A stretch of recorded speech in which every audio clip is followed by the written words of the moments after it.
Russia Ukraine मसले के ऊपर भारत द्वारा न्यूट्रल स्टैंड रखने और यूनाइटेड नेशंस के अलग अलग मंचों के ऊपर वोटिंग के दौरान एब्सटेन करने से जो बाइडेन एडमिनिस्ट्रेशन काफी नाराज हो गया था। अमेरिका की तरफ से कहा गया था कि जो देश इस मुद्दे के ऊपर न्यूट्रल रहेगा उसको भी रशिया के साथ खड़ा माना जाएगा।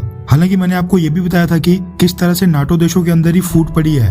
कुछ नाटो देश यूक्रेन को फाइटर जेट्स देने के खिलाफ हैं, तो कई देश रशिया के ऑयल एंड गैस इंपोर्ट्स के ऊपर बैन लगाने से मना कर रहे हैं, जिनमें जर्मनी का नाम सबसे ऊपर है। लेकिन अमेरिका चाहता है कि रशिया वर्सेस यूक्रेन युद्ध डेमोक्रेटिक यानी लोकतांत्रिक देशों बनाम एक तानाशाह द्वारा रूल किए जाने वाले देश के रूप में देखा जाए।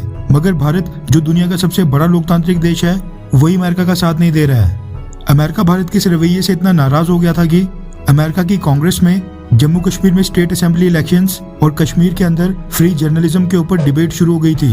इसके साथ ही जो बाइडेन एडमिनिस्ट्रेशन ने ये तक कह दिया था कि रशिया के साथ S-400 मिसाइल डिफेंस सिस्टम की डील को लेकर अमेरिका भारत के ऊपर प्रतिबंध थोपने के ऊपर अब भी विचार कर रहा है। ऐसे में बाइडेन प्रशासन के अंदर इस बात की निराशा काफी ज्यादा बढ़ रही थी कि भारत कब वन साइडेड होकर अमेरिका के पक्ष में बोलेगा, क्योंकि अब तो अमेरिका ने भारत के साथ बैका, लिमोआ, कॉमकासा जैसे कई अहम डिफेंस पैक्ट साइन कर लिए हैं। चाइना के खिलाफ क्वाड बनाकर अमेरिका इंडो पैसिफिक में भारत को भी सपोर्ट कर रहा है। लेकिन बाइडेन प्रशासन के ये लोग शायद भूल गए थे कि अमेरिका और भारत ये तो हाल ही में साथ आए हैं, लेकिन भारत और रशिया की दोस्ती 70 सालों पुरानी है। हमारे अभी भी 70% हथियार रशियन ओरिजिन के हैं। भारत और रशिया के बीच कैसे संबंध है, भारत की क्या डिप्लोमेटिक मजबूरियां हैं जिसकी वजह से हम रशिया को नहीं छोड़ सकते।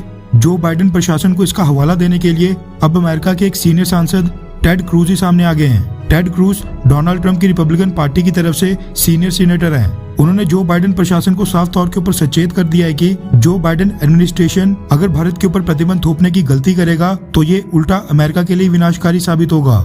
टेड क्रूज ने कहा है कि अगर S-400 मिसाइल डिफेंस सिस्टम की डील को लेकर भारत के ऊपर सैंक्शंस थोपे गए तो इससे बड़ी कोई मूर्खता हो ही नहीं सकती है। टेड क्रूज ने हाल ही में बाइडेन एडमिनिस्ट्रेशन के ऊपर आरोप लगाया था कि जो बाइडेन के आने के बाद भारत और अमेरिका के संबंध दोबारा से खराब हो रहे हैं। उन्होंने कहा कि भारत कई क्षेत्रों में अमेरिका का एक अहम साझेदार है और पिछले कुछ सालों से अमेरिका और भारत के संबंध लगातार मजबूत हो रहे हैं। लेकिन बाइडेन एडमिनिस्ट्रेशन इनको वापस पीछे की ओर ले जा रहा है। यूएन में भारत के अब्सटेन करने और न्यूट्रल रहने के ऊपर टेड क्रूज ने बाइडेन प्रशासन को कहा कि भारत एक अकेला देश नहीं है जिसने यूएन में ऐसा किया हो। यूनाइटेड अरब एमिरेट्स ने भी वोटिंग में एब्सटेन किया था, वो भी अमेरिका का एक मजबूत पार्टनर है। टेड क्रूज पहले भी बाइडेन प्रशासन को सचेत कर चुके हैं कि अगर बाइडेन प्रशासन ने भारत के ऊपर प्रतिबंध थोपे तो फिर भारत रशिया के इतने करीब आ जाएगा जिसकी कोई परिकल्पना भी नहीं कर सकता है। टेड क्रूज डोनाल्ड ट्रंप की रिपब्लिकन पार्टी से हैं, जो पिछले काफी समय से भारत को लगातार सपोर्ट कर रही है।